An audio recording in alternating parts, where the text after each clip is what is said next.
everyone. Welcome to the film and budgeting panel here at the Gen Con Film Festival. My name is Jared. I'll be moderating-ish for this here. Hopefully this will be mostly just kind of a conversation between filmmakers up here. And then we'll open up for questions and things as well. So if you guys have questions, it's great. Beforehand though, are anyone here filmmakers or aspiring filmmakers or just interested or just want money? I don't know. I was like, financing. All right. Yeah. All right. Like I said, my name's Jared. I have a film playing here today, and I mostly do animation stuff in my day job and a little bit of everything else. On the producing side, and then take it away. Hi, my name's Herman. I'm from Toronto. I create web series, and basically my web series are self-funded, so my budgeting knowledge is mostly in the domain of making things as economical as possible, getting the most amount of quality with the least amount of money. I'm Chris Edgar. I am an indie filmmaker myself, but in my day job, I'm an attorney, and I work with, on the entertainment side with independent creatives and so on. So I've done a lot of work relating to indie film financing. Hi, I'm Teresa Lung, and I'm a director-producer. I also do games as well as film, mostly long-form, documentary, and some hybrid work. And so I'm in the indie space. I'm based in New York, and I also have a commitment to public television. And am newer to thinking about more broadly what is this that we do as a creator, right, and content making. So I'm very interested in what everyone has to say and look forward to questions and conversations with the audience. You said you work on video games, or is it? I also make games both for like museums, interactive games, and some so physical, digital. Yeah. Okay. Yeah. I want to hear more about that. That's cool. My wife's master's is in museum studies. Oh. She used to do work at the Shelburne Museum. Oh, for in a while. Massachusetts, Vermont. Vermont. Yes. In Vermont Yes, for a while. yes. They did their whole the stuff with their whole duck decoy thing in the book that they put out. She did all the work on that. Oh, very And now we cool. actually raise and help rescue ducks and do stuff like that in our spare time. We live here in Indy now. Oh my God. Yeah. Very cool. Right. Anyway, there's always some weird personal connection somewhere or somehow connection thing. So I guess 6 degrees of separation. Absolutely. Oh yeah, Yeah. everyone knows someone or knows someone everyone else knows. This is how the industry is. So I guess financing and budgeting. So where do you guys like to start on that? Like when it comes to budgeting your project or whatever. Well, could we ask though, if you asked already and there were a couple of hands raised about people who are filmmakers, but then other people didn't raise their hand, Yeah. could we get a sense of like, Yeah. If what you raise your else hand, are you, get it. well, what else are you interested in too, so that we have a sense? I'm interested in all of it. I'm more aspiring than anything. Thank you. Gotcha. I'm just like looking to make a indie film this fall, so it's more like leading into it. Like I have experience in the field, and then like getting to actually budgeting and stuff. Yeah, like what kind of like a short or a feature Yeah, length? right now I'm making a short. Maybe in the future go to feature, and then level it up from there. Yeah, that is the correct order. Yes. Yeah. Yeah. Anybody who does the first thing as a feature is insane, basically. Tommy Wiseau did that. I got a degree and just haven't done anything with it yet. But most of my focus is actually in the editing process. So I'm just kind of like curious about more like the Degree in film, right? Yeah. In media. Okay. digital media production technically. Yeah. Budgeting is hard, right? It is. And then we didn't get everyone else. Oh, yeah. Were you a filmmaker person too, or no? No, I'm a current high school student, but I have 5 certificates that say I'm a professional in film and video design and media. Okay. And what about our latecomer? Hi. Hi. I actually work in publishing, Okay. but I'm looking to move over to All right. Cool. What do you do in publishing? I design and art direct children's picture books. Okay. That's cool. Yeah. I guess I'm more just like curious or aspiring. Like I like the idea of making films, but I don't know a lot of the practical stuff. Don't feel like neither do we.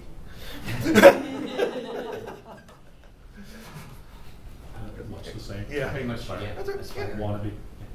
Curiosity is the best place to start. Yeah, well, yeah. for Yeah. sure. All right.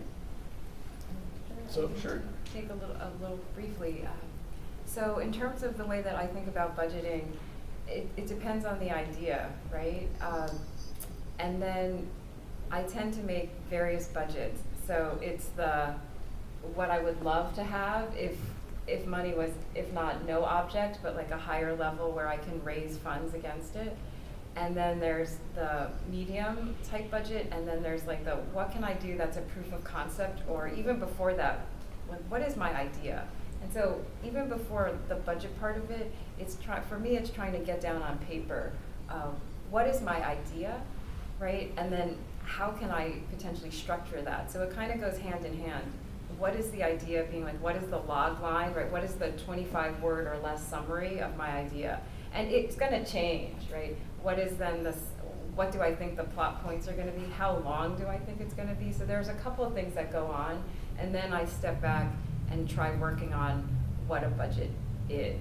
And happy to go into that, but would love to hear what your processes, and then we can move back.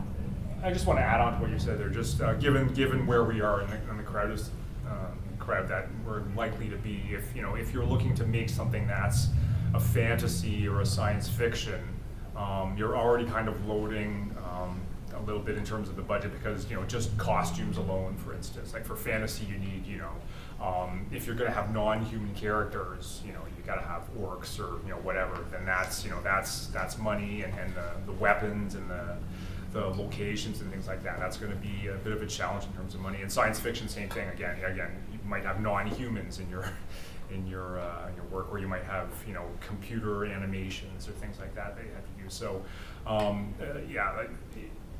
if you're going to aim for that kind of thing, then you're already kind of setting yourself up for a little bit of requirement in terms of budget. But if you're just planning to do something like a simple drama or something like that, that's much easier to pull off in terms of budgeting, because you can just shoot it in somebody's apartment or something like that.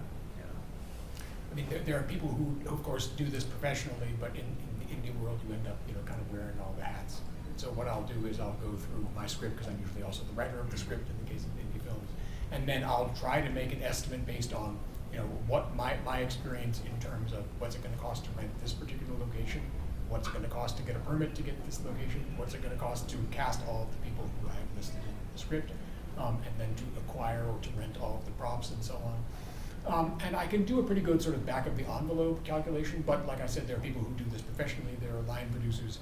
They can produce like a 500, for big, $100 million, X-Men or Avengers scale films. It ends up being like a 100-page budget. You've got a top sheet that is, like which really is usually a couple of sheets that break down the budgets for every department, for the top of the line, and or above the line and below the line and so forth. But then there's like 100 additional sheets where they go into detail about the prop department and all the other departments. So you can get into like varying degrees of granularity about it. But in terms of independent film, I mean, and having someone to bounce ideas off to, who also works as a line producer. And thankfully, I have that with my assistant director and producer as well. I'll talk to him and be like, okay, I've come up with this back of the envelope, estimate. Does this seem vaguely realistic to you? For me, it always starts with a script.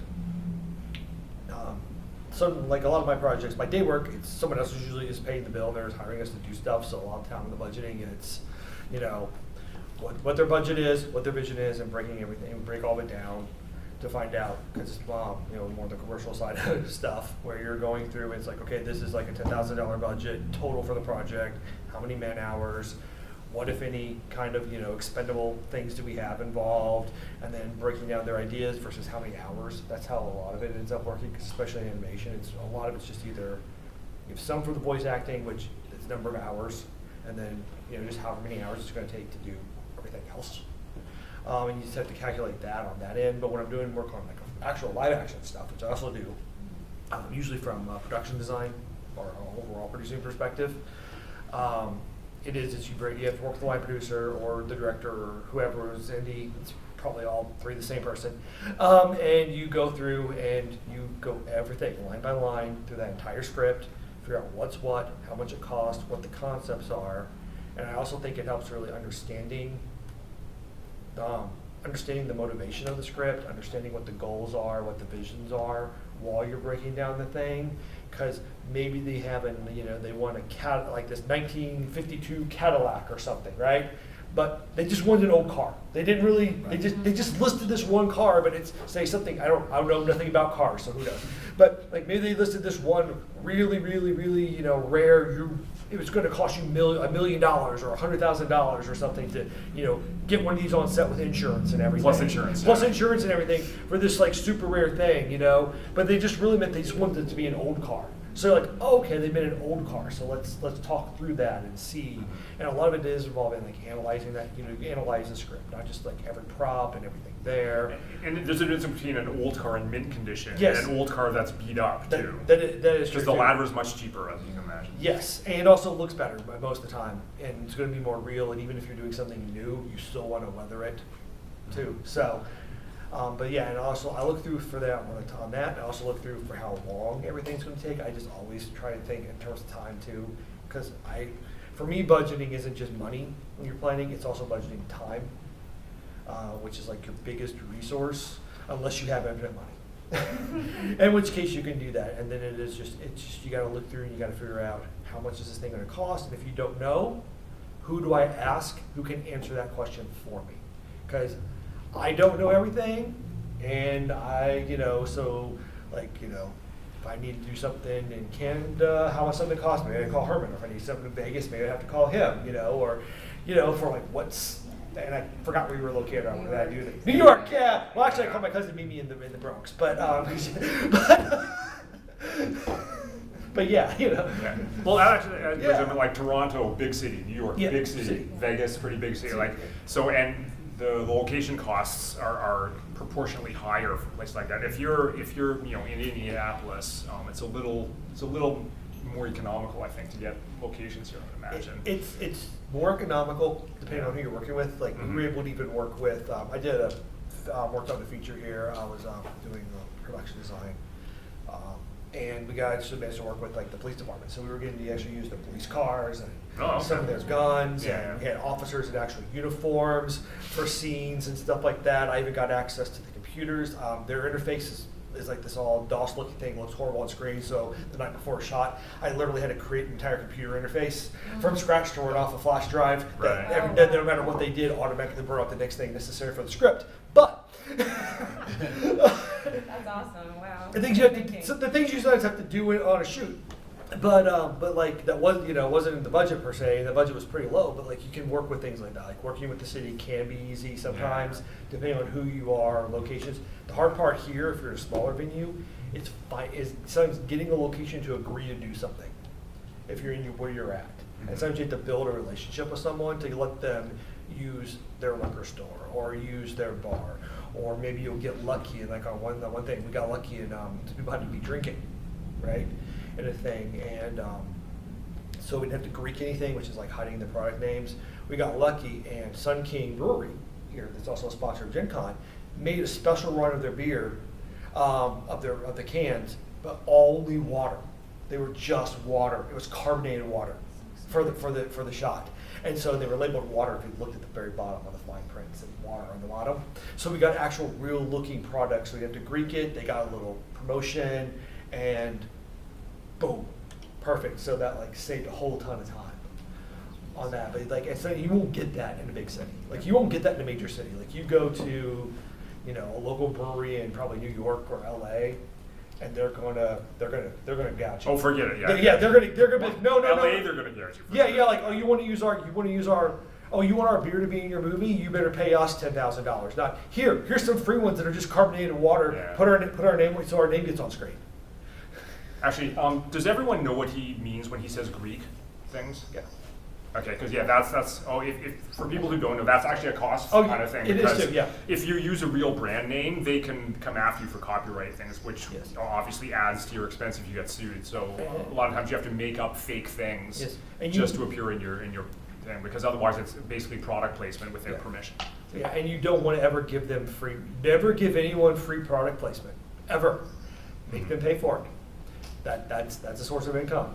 You know, you don't, I mean, unless it's like a family friend or something like that, you're shooting in front of the pizza place or whatever, but like, yeah, like, don't just give them free. Like, sure, everyone knows a red can's Coke, but doesn't mean that, if Coke's not giving you money, their logo doesn't show up on screen. They got the money, they should give it to you.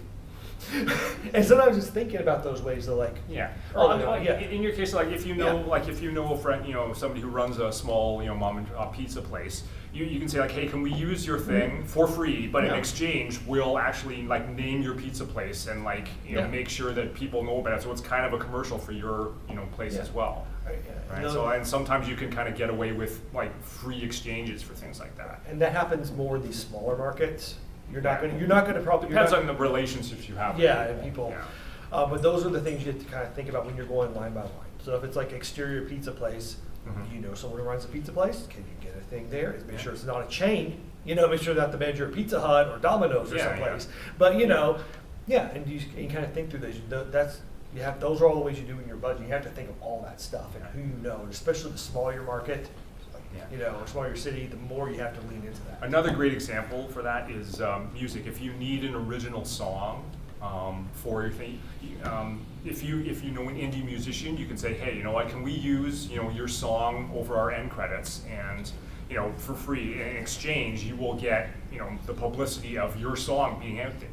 Right, so sometimes that's a good deal for a smaller indie musician who's just looking to become known. And then also too is like not just when we're going through, because start with the script, and then like Steve was saying, like end credits, all that stuff there. Don't just think about what's going to be necessary for what you get on screen, because you have to think of everything you need on screen and all the people you're going to need to bring together to make all this happen. For shots, for things, you got to start thinking. It's basically thinking through the entire thing and the whole process all the way through, step by step. But then you got to think about how much is it going to cost us to put this together once you've shot it. Who do we need? How long is it going to take? How much is it going to cost? What are the expendables? How many hard drives I have to buy? How many Avid licenses do you may or maybe not need? For depending on the thing.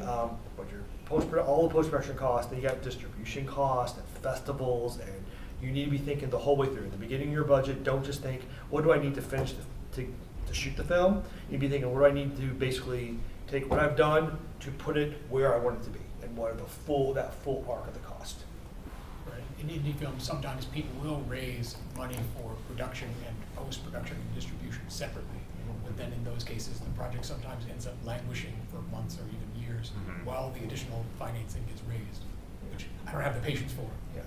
It needs to be done now. And it helps you then to know strategy. Like, do you have a distribution strategy ahead of time? Like, I know when some friends, they did a documentary, and they just went for, when it came to funding and stuff like that, they already had a strategy in place that made it a lot easier.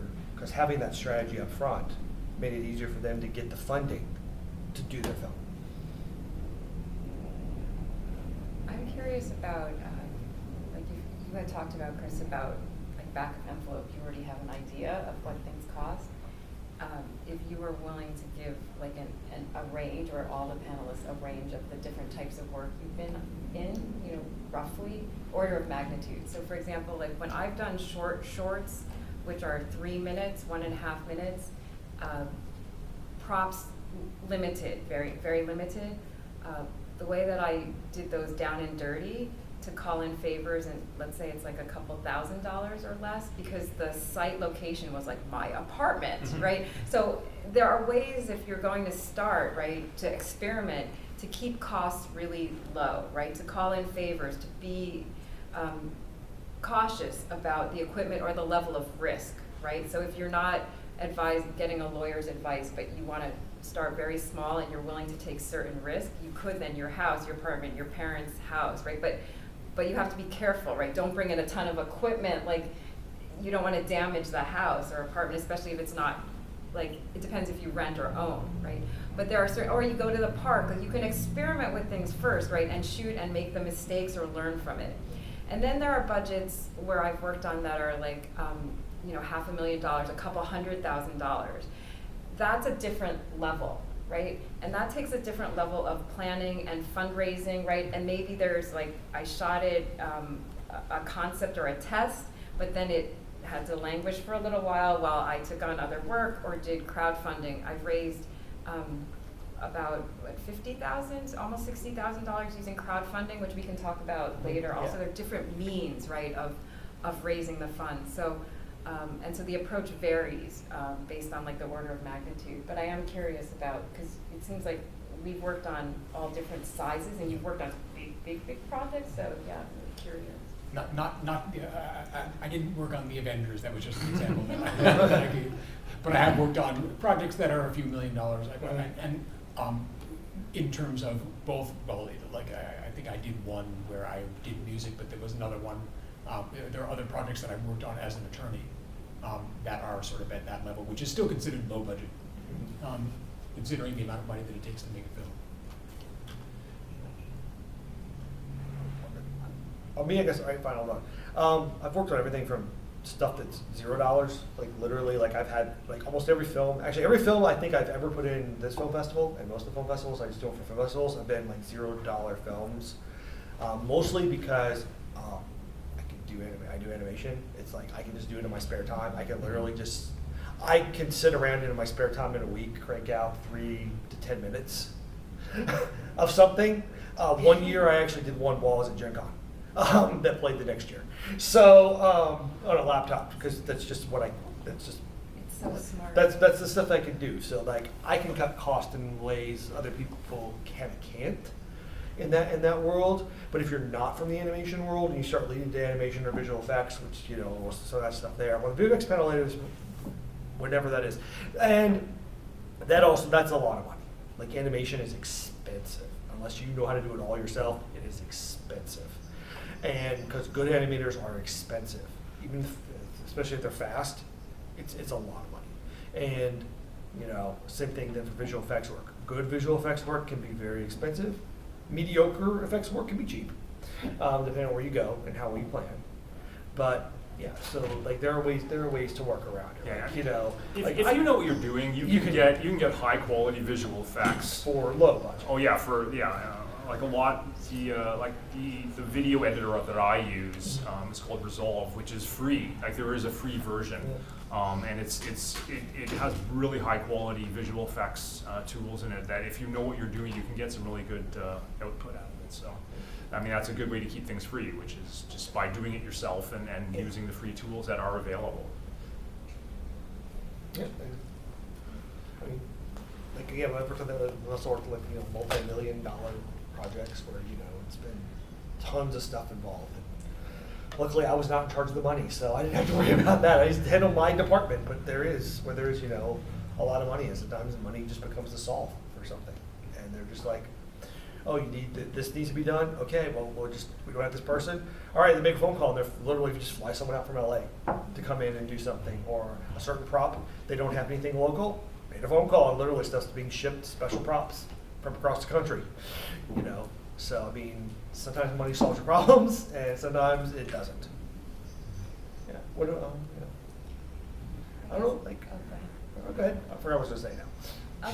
Other ways to think about the budget is, right, what favors can you call in, like you had mentioned already, right?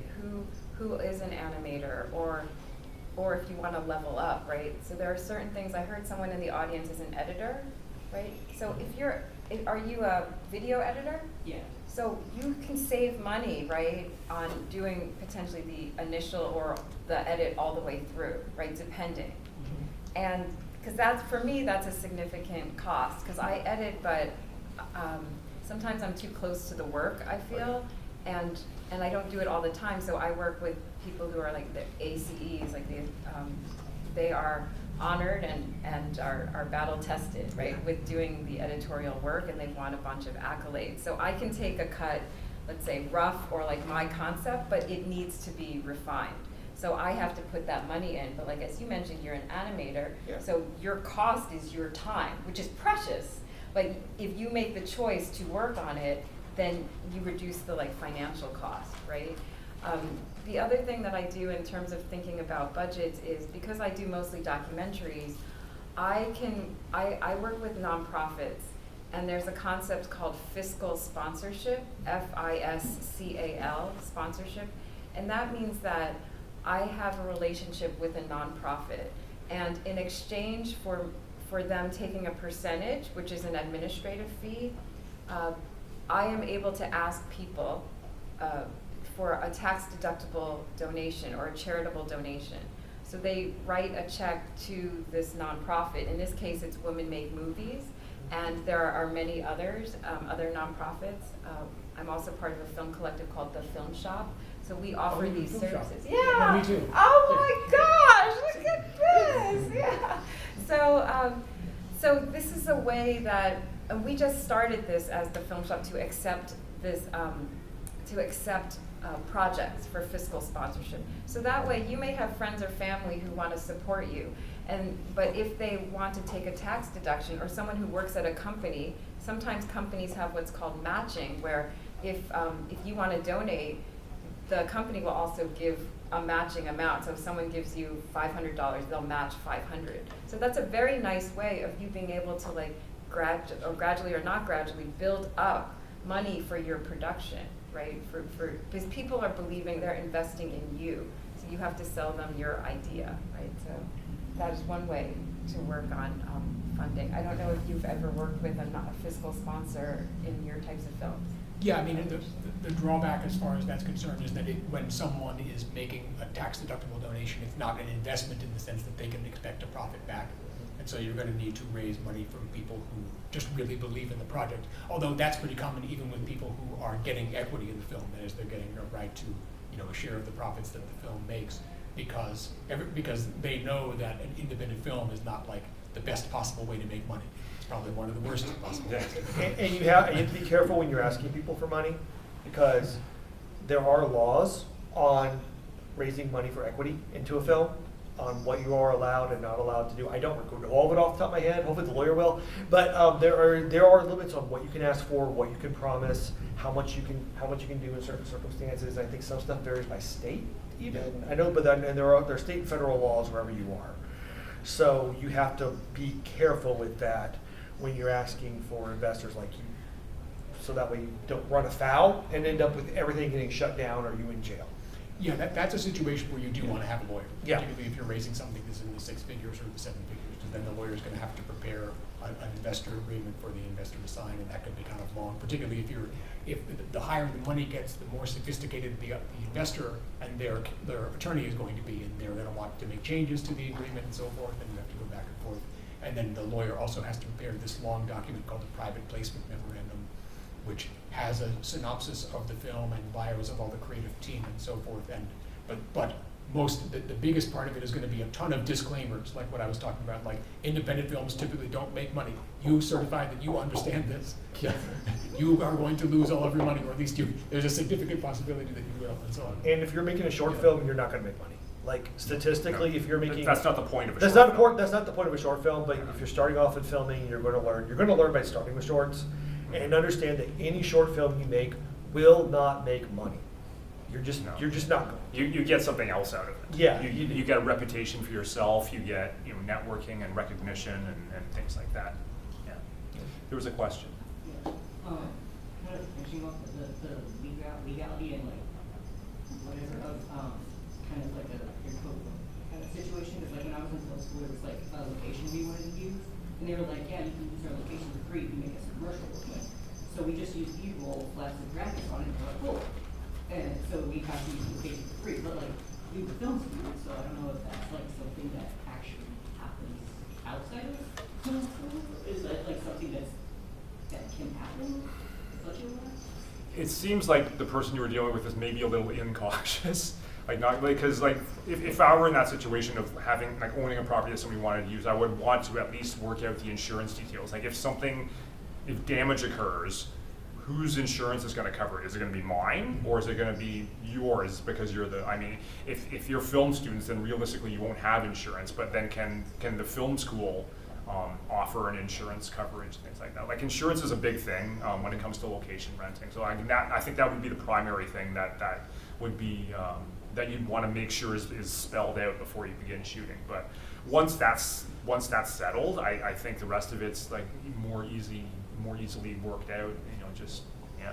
Yeah, because then depending on your budget level, you know, you're just trading services back and forth, you know, maybe, you know, where's the equivalent of they're giving you a pizza because you wash their car, or, you know, you mow the lawn, they'll let you know, they'll let you shoot outside their house if you just mow the lawn for them, you know, who knows? Yeah, but in this case, you did a commercial for a company, so I mean, that's actually something valuable to them. Yeah.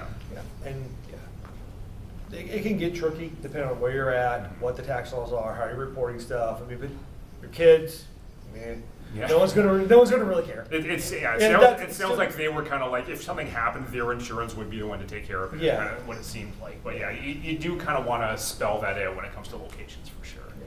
So you want, oh, go ahead.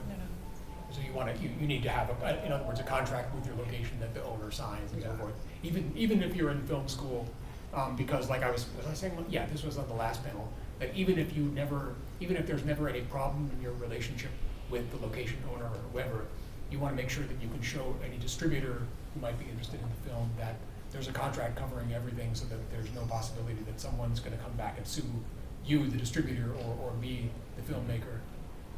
Like a location release form, basically, is kind of what you're doing at. Yeah. But I think what's interesting, if it wasn't a location, the way that you thought about it with that owner, I haven't done this, but other people who I know have. This example's in the documentary world, but when we're thinking about how else we could raise money, right? One example is that, well, could you say so this is more about sponsorship potentially, right? If you have your logo potentially at the beginning or at the end of the film, could we then potentially do an interview with a person at the company, or to visit a location that is important with the company, right? So in this case, you use B-roll. Is there something that you could append to your film day, your shoot day? Maybe not, but if you could be strategic about it, there might be a way then, or is it an extra shooting day that somehow you're able to then say, okay, well, I can package that as a sponsorship package, right? And that way that could potentially help you make your film, right? You're making another project, but if you can constrain it, it will allow you to finish your film, which I think is interesting. And I don't know if anyone else has done that. I haven't yet, but it's something that I thought about.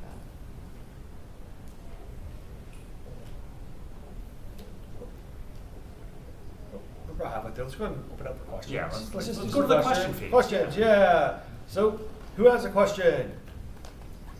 Yes. Y'all mentioned crowdfunding earlier. How feasible is that, especially for people who are more starting out, since this is a crowd of mostly aspiring filmmakers? How feasible is that for people who are just getting started and don't have so many accolades and badges and awards and things like that? I feel like it's a coin flip a lot of times, depending on your project and you. And if you happen to hit the right time, it's like with everything else. You could have, I've seen projects with named actors attached, go for crowdfunding, perfectly polished, everything great, not raise enough to move forward at all. With like the most, the perfect setup on crowdfunding, done everything right, and I've seen things where it's just a couple of yahoos throwing something together that they're just going to take the money and run, and they make bank. So it really is. There's strategies and there's guides on how to try and make the most of it, but in the end, it is a roll of the dice, and you can't always, until you have an established base where you can, where it's almost like a pre-order, like they do in a lot of the gaming world, where they use, Kickstarter as a basically pre-order system.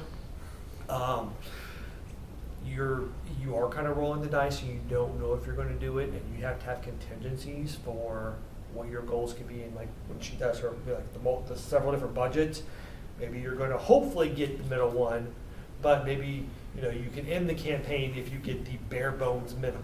So that way you can still move forward, or you have to have your own kind of strategy for it, because it really, I've seen people fail and I've seen people succeed and there's no rhyme or reason sometimes. I think if you're not known and you don't have name or anything like that, I think what seems to grab hold well is if the topic of your film is something that that speaks to a certain community or something like that. If it's a very unique thing, or if it's covering a story that a lot of people feel frustrated that is not in film enough, then they'll say, hey, you know what? Like I'm glad you're making that because I think that story should be told, and I'm going to throw you $5 or $10 or whatever. I think that's often the best way if you're an unknown filmmaker to kind of give yourself a chance to succeed in crowdfunding, which is to tell that story that people want told.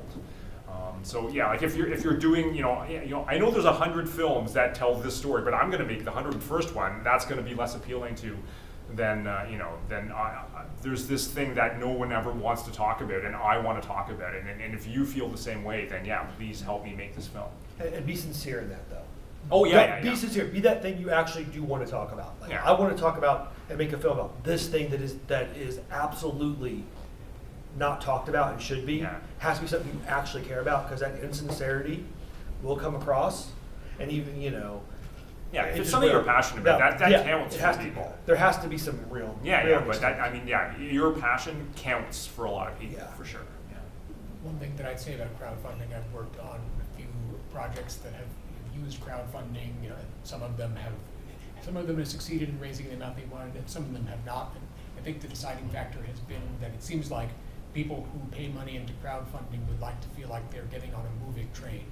So those projects had someone who was, at least in crowdfunding terms, a relatively big donor to start with. Maybe they put in $10K or $20K, and then other people were able to look at the public Kickstarter profile or Indiegogo or Seed and Spark or whatever and say, oh, they already have some investors. I think I'll jump on the bandwagon. That seems to be part of the psychology of people who donate to crowdfunding. The other thing I would add to already this very good advice is that know yourself and build your audience. And this is what I mean by that. The other tip is, as you mentioned, there are a lot of guides out there. The guides that I would recommend is Seed and Spark. Even if you decide not to go with Seed and Spark, they have a creator toolkit now, and Kickstarter does. So the ones that I'm familiar with are, I've done 2 campaigns on Kickstarter. I've recommended that people also do, and I know people who've raised funds on Seed and Spark, and then other people I've seen have raised funds on GoFundMe, right? There are others as well, as mentioned. But the reason why I've thought about these 3 is that Kickstarter is amazing for tabletop games, also for good for film. Seed and Spark very much had been tailored towards filmmakers. Yeah, it's right? primarily filmmakers. So yeah, and very nurturing. And then GoFundMe, because the friction, it's like a lot of people have heard about GoFundMe, and so it seems like people who are not in the film world donate to causes that are interesting to them, right? But briefly, the thing about building your audience first, people are, as mentioned earlier, they're investing in you as the creator, as the filmmaker. So even if you are newer, you have to be very reasonable about what you think your ask is. If you think that people, if you decide to do crowdfunding, right? What I've literally done is think about the people in my life who I think could donate funds to me, $10, $25, $500, $1,000. You might think this is a crude way to do it, but it's an honest way, right? It's understanding, it's not wishing. It is really thinking, have people donated to something in the past when I've raised cookies or raised for certain things? Are they willing? Is there an aunt, uncle, relative, neighbor, mentor, someone who can donate money? Think about how many people like that and literally make a spreadsheet and try to write that down. If you are using AI tools, you can also estimate these things. And then you can think about if there are other people, as you mentioned, who love your topic, who you think that there is momentum, how else could you expand that reach to strangers? But you can't count on strangers just coming to you to encourage to give you money, right? So that's where I think, and reading these crowdfunding guides, whether you go the traditional crowdfunding or even just asking people, right, for funds, it gives you an idea of how much you think you can raise. And because, think about what your talent is or why people are drawn to you, or other people who you want to bring in as advisors onto your project. If you think they are willing to potentially reach out to their network, That's when you can get a sense of what the potential funding amount could be. But because this space has been so systematized now, right, and there is also this you don't know, and there are people who also pay for consultants to do crowdfunding who get a percentage of sales. You can think about doing all these things, but at the end of the day, you have to see, like, is it worth your time and energy? If you don't think it is, spend your time and energy building your audience, right? Making these short clips or shorter films. If you're into books, I saw there's someone who's a book editor. Talk about your passion and storytelling, and maybe then you can start taking the crowd along, right? Say, the next thing I'm doing is film. Take me from my books and help me do X, right? And then hopefully you'll be successful. Any other next question? Okay, yeah. Before you start producing new stuff, how do you decide and figure out what potential profit you can make from it, and how would you recommend promoting the film? Well, is it, are taking a short film or feature? Can we go with both, like one of? Well, short film, you're making no money. Yeah. So you just assume there will be no profit. On a feature, it gets complicated based on, it gets very complicated based on your audience, your budget, who's in your film, what distributors you do or don't know, genre of film comes into play. What you end up doing early on, well, there's multiple times you're going to be pitching your film. Writers pitch to studios or directors. God, I hate that. And then you also then start pitching to investors, and then you eventually have to also pitch to distributors. So you're going to have different kinds of essentially proposals or decks, right?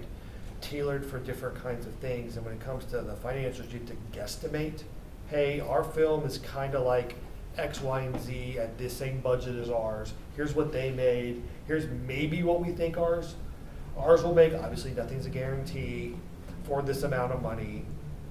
And then try and convince someone to give you the money that you then believe will have a path to making that back. And you have to know what those paths are too when you're coming in. Are you going to try and just sell it to someone else for them to handle? Or are you going to try and, licensing in the film, licensing out the film yourself? Or what? Like, do you make it, sell it, give it to Sony, and then Sony's problem, if it makes or loses money, you got your check? Or is it you're going to be working with the distributor, trying to get it to Netflix, trying to get it on Amazon, trying to get it on Tubi or wherever else, and hope for some money to come back? You kind of have to figure out what those paths are that you're trying to go through that fits with your product. And that becomes sometimes like film by film. I feel like that's like a film by film question. Yeah. There's not really, like, no two horror films are the exact same. No two comedies are going to be the same. Who's in your film? Okay, is it sellable? Are you going to go through the whole film festival circuit and maybe hope that you hit a market? Because there's film markets which are different, or that's where you basically go to sell your film, and someone else just basically acquires the rights or other stuff too. Or is the film festival circuit, you're just going to build, you're building awareness, and then get it to a real distributor. What distributors do you know? Which ones work with you? Which distributors also offer financing? Because I know some people, like, they're in Amsterdam, are on their way to Amsterdam with one of their documentaries that was partially financed by their distributor because they had done some films in the past. They said, hey, we're going to do a new documentary about X. Cool. We want X amount. Like, okay, here it is. And then they gave them the money, and then, they went and made their film, and they're making their money back. Well, it's an interesting point. You talk about Amsterdam, Europe, right? You're in Toronto. Yeah. So something that you can also consider is, where are you based, and are there particular funds that are potentially available for filmmakers or for emerging filmmakers or for artists? And these can range anything from a couple $100s to, like, your arts council might have like a couple $1,000s, sometimes more in the tens of thousands, to larger. These are grants, for example, right? But in terms of distribution, I'm not as knowledgeable about this part because my experience has been more, again, with public media and public television. Or otherwise, I've had some things that I put on Vimeo or YouTube, right? But there is a unique situation that's happening over the last few years in the industry right now, right? Which is that we've seen content creators, like most recently, what, A24 and these horror films have come out, and people are searching, I think, for like the next hot thing. I think it's interesting that we have like creators making content. When I say creators, it's very broad, right? But there are people who are more used to doing brand sponsorships. Like, this is not my world. It's something that I'm interested in learning about, though, because I think in order to continue being a filmmaker, I'm broadening my horizons, and I need to. And I encourage you all to think about this as well, right? Because the model is broken. The industry model, I believe, is broken. There are so many people wanting to make content, right, and able to, but how are people watching it? And so I think it's a really interesting time to figure out, do you have an opportunity? Can you find one that's either a current path of somebody, whether it's YouTube and building your audience, right, whether it's Twitch potentially or some other way? I don't have the answer, but I am part of groups who are like having these conversations, right, to try to figure out how are we gonna monetize. For me also, I have a day job as well that helps me to continue to make the work that I want to make. So I am curious. And the big studios are having those same conversations: how to monetize, how to move, how to change with the differing audiences, fragmented audiences, the way people engage with content's going. The last couple big blockbusters that flopped literally sent some studio heads into emergency meetings. No, really, are going on trying to figure out what they're doing and what needs to be done, what needs to be reworked in certain ways. In some cases, it's fundamentals. You just have to have a low enough budget that it's possible to make back your money. That's one of the basic fundamentals of filmmaking. Keep it low enough that you can recoup and hope that there's a baseline within your genre or your market for your thing, knowing your target audience, which comes into your marketing and your other thing, your filming, and how much of your soul do you want sucked out of it in the process too? Okay, like in the budgeting phase, are we going to be looking at a particular target demographic? Are we also then factoring in your marketing budget? Well, we're going to do this here because if you're doing big marketing thing, your marketing, which also involves your distribution, like the cost for distribution and stuff, which is really P&A, prints and advertising. That's usually equal to your production cost most of the time. So, that's going to be big, and in some cases there are floors to those costs. Though, if you're going big, like like you want to do a national ad TV campaign, there's a floor to how many millions of dollars that is. Period. To have something play in all 50 states or up in Canada, there's just a floor on how much it's going to cost to do that. And if that's the way you're going to go, or you're going to go viral, maybe you can make enough money off YouTube. And kind of ad sponsorship there, so then you're doing it ad supported via whatever content platform you're using. Which is maybe another thing to where if your costs are low enough, you can do that with 1,000, 2,000, 1 million views, knowing what metrics you have to hit. A lot of this also, once you get beyond a certain point, really, it's a lot of numbers, it's a lot of metrics, a lot of data crunching on how much do we spend, who's this audience, how many views, tickets, whatever need to be done, at what point, at what price point, and what regions and what markets for what percentage of return comes back to us on it. Like a film playing, a ticket sale in China is not equal to a ticket sale in Toronto, which can also be different than the amount you get back percentage-wise of a ticket sale than in Brazil. All three places you get back a different percentage of what that ticket price is if you're a big theater, or a big studio. You get back a small percentage. If you're an independent person, maybe you get 100% if you four-wall it yourself. Okay, and four-walling is when you basically go to a theater, talk to the owners, and maybe they'll work out a deal with you where you get a certain percentage of the ticket sales, but you got to do all the ticket sales yourself, or most of the ticket sales yourself. Or you give them a fee, and you can sell the tickets for however much you want, up to however many seats, which is also just another type of distribution option and things you have. And a lot of places do that. Alamo Drafthouse actually does that a lot throughout the U.S. with a lot of small independent filmmakers. They do that here, and then a lot of other places. If you have local cinemas, that's also an option. Where you might be, if your budget, if your film, even if it's a short film, small enough, you might be able to make your money back. But that's not always a path forward. But those are things you have to think about. That's why when you're early on in your budgeting, it helps to think what your distribution is. And when you think about distribution, you have to know who's your audience, how are they going to watch your film, and then how do I get it to them?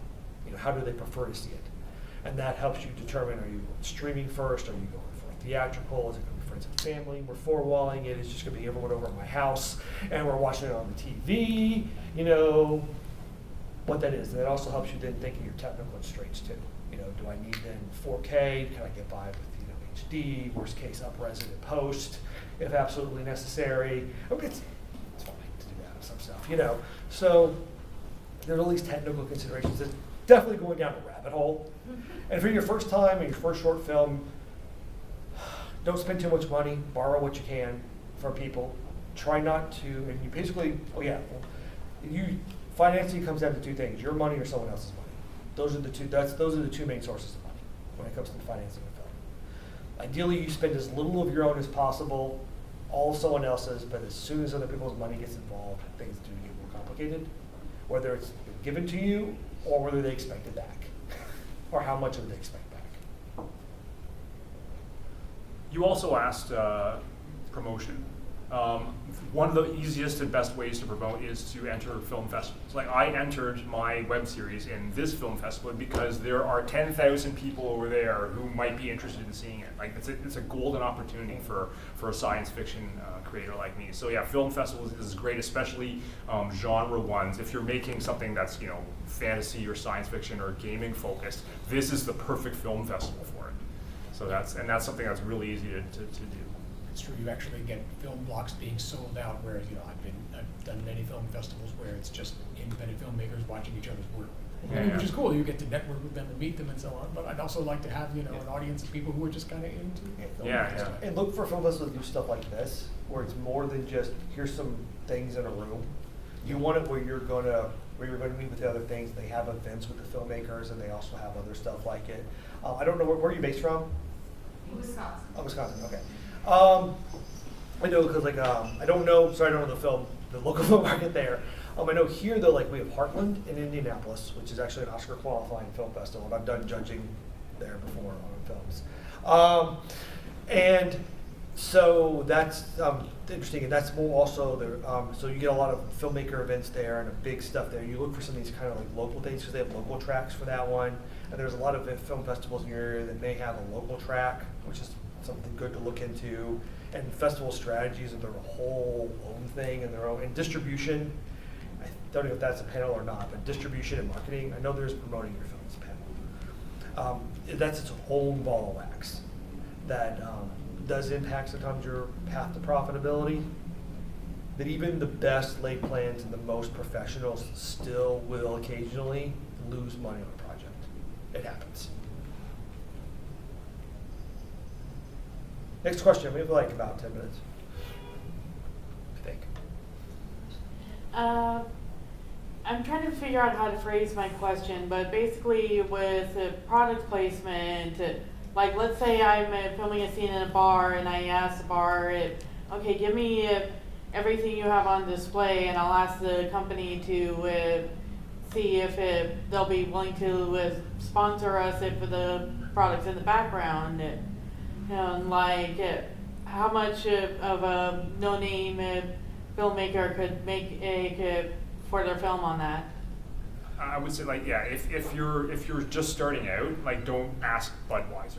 That's not realistic. If there's a local brewery, I don't know how big Sun King is. They actually are pretty big, but they were easy to work with because we also had some people involved. We also had one of the Colts players involved on that film. But my point is, my point is, if there's a yeah. small local brewery, that your best chances with them because they are trying to get the word out too. So if you come along and say, hey, I know you're trying to get the word out, I'm going to help you with that. If you let me put your beer in my short, then they might be more amenable with that. But if you go to Budweiser, you're not going to get an answer. They're not even going to return it. You're going to be lucky. You'll be lucky to get clearance. Yeah. And when we're talking about clearance, means just permission to even have it on your film. Because normally, even some places will be sticklers, and this is why I have to have good art directors and people who are good in productions. I know what's going on because, and you're legal. It's one thing if you happen to be having a conversation in front of a Coke machine. It's another thing if you start how you incorporate that into the scene. You start using their trademark. You start using their stuff as part of your thing, or it becomes essential to what you're doing. This is where you need your IP lawyers involved because there are things that you don't want to do. Ideally, you want them to give you money so that way, whatever vending machines back there, you're getting money from all of it. But in a lot of cases, you can't risk it on the rights because they can just come after you for using their logo or trademark or whatever. And they have more money than you, and even if you would win in a fair use case, it's an active defense, which means that you still have to foot the bill and fight it. So you have to prove that you're innocent. It's the, in court, and there's standards and everything else, and they'll just bankrupt you because you're an independent filmmaker if they really feel like it. Like if you really want to make, so generally you blur stuff out, use shallow depth of field if you're in a bar to hide all the, to not show what's on there. I had to help someone they did a shot that was in a bar, and I had to go back through them and digitally blur and or remove all of several company logos out of shots because they didn't have clearance to use them. And for distribution rights, you sometimes had to have clearance on everything shown. So for them to get distribution, those logos had to be removed. Like they're distributors that straight out. These logos, do you have clearance for them? No, then they have to be gone. You could ask most of the time, though, like, yeah, if you're a nobody, most places aren't going to do it. Your best bet is to talk to like local. Yeah, go to the local. Yeah, so like local brewery for beer, indie musicians for music, that kind of thing. Like it's That said, if you just have a shot where someone is wearing Nike shoes and they walk through the frame, there's not really much of a need to worry about that because there's no possibility that people will associate the movie with the brand, which is really what that's sort of the touchstone for trademark infringement. Is whether there's going to be a so-called likelihood of confusion. But if there's a plot point where the person trips and kills themselves because of their shoes, then that's actually different. Yeah, I mean, even then if you have to make up a brand for the shoe, because then otherwise you're implying that brand of shoe will kill people. Like it depends very much on the story. Even if they wouldn't, like you were saying, even if they wouldn't, the company wouldn't win a trademark infringement suit against you, that might be a situation where you get they could start one. To make you spend. Yeah, you're implying our shoes kill people. Yeah, we don't like that. Yeah. Or if you're trash talking a product in your film. Be very careful doing stuff like that too, because then they may just come after you. I mean, those are rights. This gets to rights issues and legal stuff, which this isn't here. But like, you do have to think about those things in your budgeting though, and when you're doing your line breakdown for props and stuff like that too. But a lot of times, just make up your own brand. Yeah, stuff like okay, it's going to cost us however much for this particular brand of whiskey. You know, if we actually want to try and get clearance to do it or whatever, or maybe this local place will give it to us for free. You know, for their drinking, or maybe we don't have to see the bottle being poured at the table, or it could be from the well. So there's no label and it's done, and you're set. And then you don't even need alcohol; you just need tea in a bottle, and you're good. And sometimes knowing all those tricks and having these people from the departments is why it helps when you're budgeting to know people in all the different departments and how much things cost, what they are, what the tricks are, how to get around it. Did that answer your question? Just thinking in my head, how do I make this work with the idea I had, especially in the location I was thinking of. Like I don't know if there's any local breweries in Asbury Park, downtown area, so it gets tricky. Yeah, it gets tricky. Yeah. So then you shoot in the bar. If it's at a bar, you shoot in the bar. You just shallow depth of field so you don't show any brands or logos, and they drink out of unbranded cups. And that's it. They just get it in a mug and they get it in a thing, and it's as simple as that. Instead of this, it's this. It's that. Right. And like I've worked on films where like Stella was sponsoring and giving product for on set, and I've worked on things where we've literally had to for a thing cut all the labels off of every single bottle of something and just cut them off because we're even bothering to replace them. Just cut them off and let them go. The actor's hands are on there. It's fast enough. It doesn't matter, and no one's going to think about it because maybe it's not even that important to the scene. It just happens to be there, or a mug or in a cup. It's gonna. I think that's about our time. Yeah. The buzzer went off, so it's our time. Yeah. Great. Thank you, everybody. Thank you, everybody. Anybody want to go and plug yourselves again and what you have going? Sure. So I'm Teresa Lung, and I'm here with a movie called Game On, which is a documentary about Brenda Romero and like the power of games, right? Board games and video games as art. So it's Game on the Movie. Thank you. Well, that sounds great. I'm Chris Edgar, and I have my film actually showing very soon at 3:30 on Dungeon of Deceit as part of the fantasy blog. My web series Illumin Agents is screening Sunday morning, 10 o'clock. So we're showing 3 episodes. Yeah, I hope you got something out of this today. Well, thank you guys. Have a good day. Thank you so much. Bye.